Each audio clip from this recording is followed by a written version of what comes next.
Start. उपाध्यक्ष महोदय, आज स्वतंत्र भारत में जब हिंदी इस देश की राष्ट्रभाषा घोषित हो चुकी है, अब संघर्ष अथवा विरोध का समय नहीं रहा। आज का समय ठोस रचनात्मक कार्य का समय है। मैं जानता हूँ संघर्ष करना कठिन है, परंतु उसी एकाग्रता से रचनात्मक कार्य करना उससे भी कहीं अधिक कठिन है। यह भी स्पष्ट है कि संघर्ष के बाद यदि रचनात्मक कार्य नहीं होता तो संघर्ष की उपादेयता ही लुप्त हो जाती है और जो सफलता प्राप्त की गई हो उसकी सार्थकता संकट में पड़ जाती है। इसीलिए रचनात्मक कार्य के समय को वास्तविक परीक्षा का समय माना जाता है, जिसमें उन सभी सिद्धांतों, उद्देश्यों और आदर्शों की पूरी परख होती है जिनका सहारा लेकर संघर्ष को जीवित रखा गया हो। हिंदी के हितैषियों और साहित्य सेवियों के लिए अब यही समय है। मैं कह सकता हूँ कि शायद पहले कभी उन पर इतना गंभीर दायित्व नहीं आया था जितना कि अब हिंदी के राष्ट्रभाषा बनने से आया है। समस्त राष्ट्र ने सर्वसम्मति से हिंदी भाषा का जो मान किया है और हमारे संविधान ने उसे जो स्थान दिया है, वह हम सब के लिए एक सद्भावनापूर्ण चुनौती के समान है।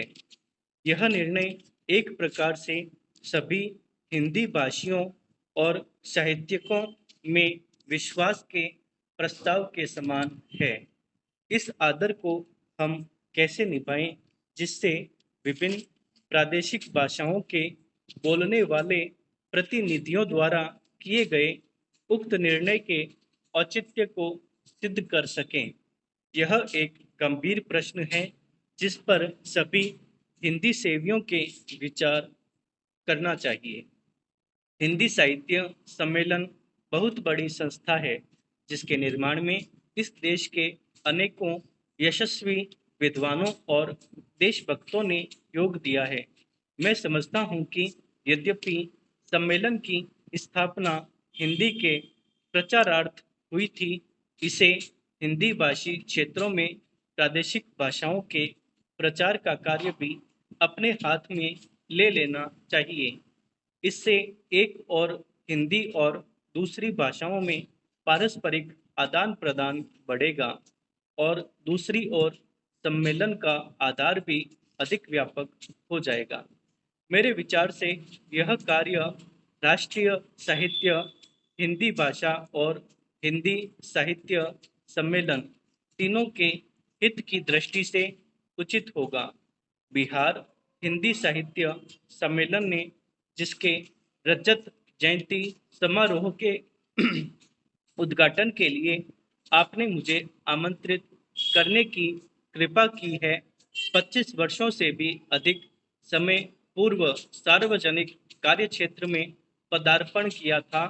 इस राज्य के सभी लोग सम्मेलन की सेवाओं से भली प्रकार परिचित हैं।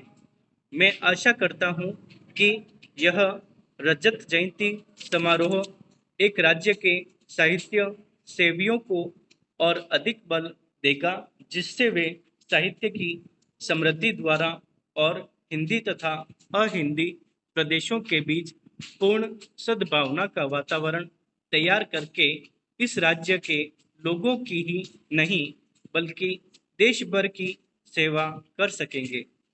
मेरे विचार से हिंदी साहित्य की श्री वृद्धि करके और सभी भाषा भाषियों के साथ सद्भावनापूर्ण संबंध बनाए रखकर हम अपने कर्तव्य का पालन कर सकते हैं। कम से कम इस और सबका ध्यान आकृष्ट हो चुका है।